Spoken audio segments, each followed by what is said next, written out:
आज हम बात करेंगे हिंदी सिनेमा के उस कलाकार की जिन्होंने 60 के दशक में अपने यूनिक डांसिंग स्टाइल और चार्म से सभी को दीवाना बना दिया था। इन्होंने इंडस्ट्री को तुम सा नहीं देखा, कश्मीर की कली, जानवर और पगला कहीं का जैसी कई शानदार फिल्में दी हैं। जी हाँ, हम बात कर रहे हैं शम्मी कपूर की। इन्होंने साल 1950 से लेकर 1970 तक तकरीबन 100 फिल्मों में काम किया। आइए आपको बताते हैं उनकी जिंदगी से जुड़े कुछ दिलचस्प किस्से। आप जानते हैं, शम्मी कपूर खानदान के पहले बेटे थे जो हॉस्पिटल में पैदा हुए थे। 21 अक्टूबर 1931 को मुंबई में जन्मे पृथ्वीराज कपूर फिल्म इंडस्ट्री के महान अभिनेता थे। शम्मी जब पैदा होने वाले थे तो पृथ्वीराज कपूर के घर बेचैनी का माहौल था, क्योंकि शम्मी के जन्म से पहले पृथ्वीराज कपूर और उनकी पत्नी राम सरनी ने 2 बच्चों को जन्म देते ही खो दिया था। उन्हें डर था कि कहीं वो शम्मी को भी ना खो दें, इसलिए उन्होंने शम्मी को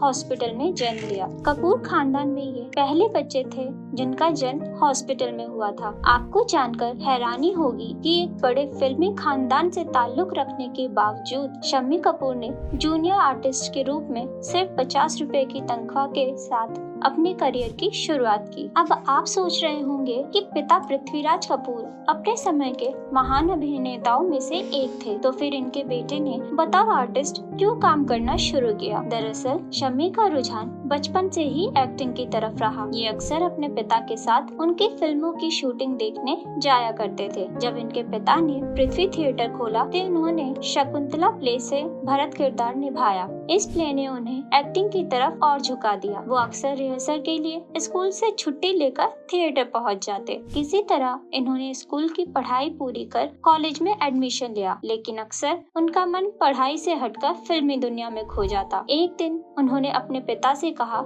वो पढ़ाई नहीं बल्कि फिल्मों में काम करना चाहते हैं। ये सुनकर पिता ने कहा, ठीक है पुत्र, कल से थिएटर आ जाना। और वहीं से शम्मी के बतौर जूनियर आर्टिस्ट के तौर पर करियर की शुरुआत हुई। 60 के दशक में कपूर परिवार में क्लासिकल म्यूजिक को पसंद किया जाता था। उस दौर में शम्मी का रुझान वेस्टर्न डांस कल्चर की तरफ जाने का श्रेय नरगिस को जाता है। इसके पीछे की कहानी बड़ी मजेदार है। दरअसल एक बार नरगिस राज कपूर की फिल्म आवारा में बतौर हीरोइन काम करना चाहती थी, लेकिन उनका परिवार इसके लिए राजी नहीं था। सेट पर नरगिस को परेशान देख शम्मी ने उनसे कहा, मैं प्रार्थना करूंगा कि हीरोइन आप ही बनो। नरगिस ने उनसे वादा किया कि अगर ऐसा हुआ तो मैं तुम्हें किस करूंगी।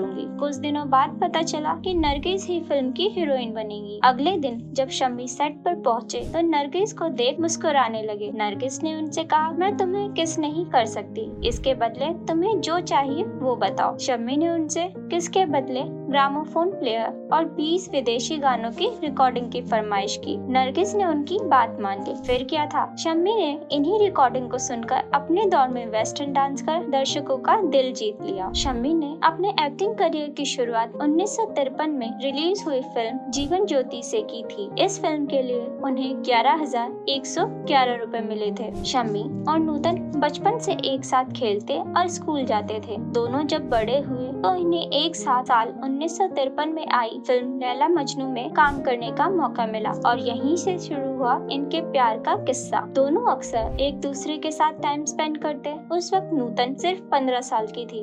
उनकी माँ शोभना चाहती थी कि वो पढ़ लिख कर अपना पहले करियर बनाए, इसलिए उन्होंने नूतन को पढ़ाई के लिए स्विट्जरलैंड भेज दिया और इस तरह उनका बचपन का प्यार अधूरा ही रह गया। नूतन के जाने के बाद अब शम्मी अपने करियर पे फोकस करने लगे थे कि तभी उनकी जिंदगी में दस्तक दी खूबसूरत गीता बाली ने। इन्हें देखते ही शम्मी इन पर अपना दिल हार बैठे। क्या आपको पता है, एक शर्त के बदले गीता बाली ने शम्मी से शादी के लिए हामी भरी थी। क्या थी वो शर्त, आइए जानते हैं। रंगीन रातें फिल्म की शूटिंग चल रही थी। खूबसूरत वादियाँ, पहाड़ी गाने और सामने गीता बाली जैसी खूबसूरत अभिनेत्री। बस होना क्या था, उन्हें देखते ही शम्मी को उनसे प्यार हो गया। उन्होंने कई बार उनसे अपने प्यार का इजहार किया, लेकिन वो हमेशा मना कर देती। फिर आई 23 अगस्त 1955 की शाम। शम्मी ने उनसे कहा, मुझे तुमसे इश्क हो गया है, शादी तो अब मैं तुमसे ही करूँगा। उनकी बात सुनकर गीता ने कहा, ठीक है, लेकिन शादी आज ही होगी और अभी। शम्मी हैरान हो गए, लेकिन फिर खुद को संभालते हुए उन्होंने जॉनी वॉकर को फोन लगाया और कहा, हमारी शादी करवाइए। जॉनी ने उनसे कहा, भाई मैं मुस्लिम हूँ। मस्जिद गया और निकाह पढ़वा लिया। तुम्हें मंदिर जाना होगा जहाँ पंडित तुम्हारी शादी कराएंगे। तीनों 24 अगस्त 1955 को सुबह 4-5 बजे बाणगंगा मंदिर गए। पुजारी ने मंदिर के पट खोले और शम्मी कपूर गीता बाली की शादी हो गई। जब बारी आई गीता की मांग भरने की तो सिंदूर नहीं होने पर गीता ने अपने पर्स से लिपस्टिक निकाली और उस लिपस्टिक से शम्मी ने गीता की मांग भरकर उन्हें अपनी जीवन संगिनी बना लिया। इस जोड़े ने साल 1956 में एक बेटे और 1961 में एक बेटी को जन्म दिया। साल 1964 में गीता बाली बीमार पड़ गई और 21 जनवरी 1965 को उनका निधन हो गया। क्या आप जानते हैं 18 साल की मुमताज से शादी करना चाहते थे शम्मी कपूर। गीता बाली के निधन से शम्मी कपूर तकरीबन 3 महीने तक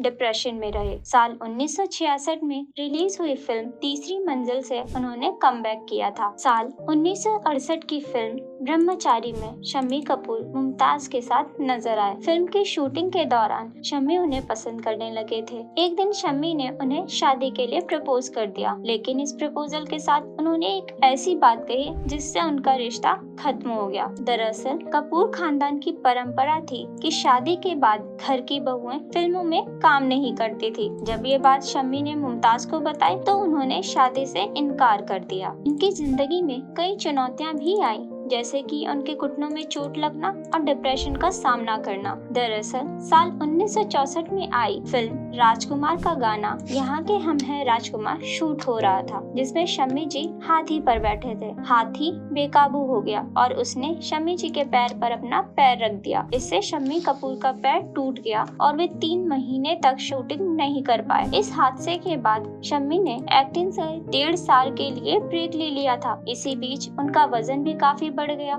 इस वजह से ये डिप्रेशन में जाने लगे, लेकिन उन्होंने हार नहीं मानी और तीसरी मंजिल फिल्म से शानदार कमबैक कर खुद को साबित किया। क्या आप जानते हैं कि शम्मी कपूर को किस फिल्म में आखिरी बार देखा गया था? शम्मी कपूर की आखिरी फिल्म रॉकस्टार थी। इस फिल्म में उन्होंने रणबीर कपूर के साथ काम किया था। रणबीर उन्हें प्यार से शम्मी दादाजी कहते थे। इस फिल्म में उन्होंने क्लासिकल आर्टिस्ट उस्ताद जमील खान का रोल निभाया था। दुख की बात ये रही कि फिल्म उनकी जिंदगी की आखिरी फिल्म साबित हुई, क्योंकि जब 11 नवंबर 2011 को फिल्म रिलीज हुई, इसके 3 महीने पहले ही 14 अगस्त को शम्मी कपूर का निधन हो गया था। अगर आपको ये वीडियो पसंद आया हो तो इसे लाइक और शेयर जरूर करें और हाँ, हमारे चैनल को सब्सक्राइब करना ना भूलें ताकि आपको बॉलीवुड की ऐसी ही दिलचस्प कहानियाँ मिलते रहें। नीचे कमेंट में बताना ना भूलें कि आपको शम्मी कपूर की कौन सी फिल्म सबसे ज्यादा पसंद है।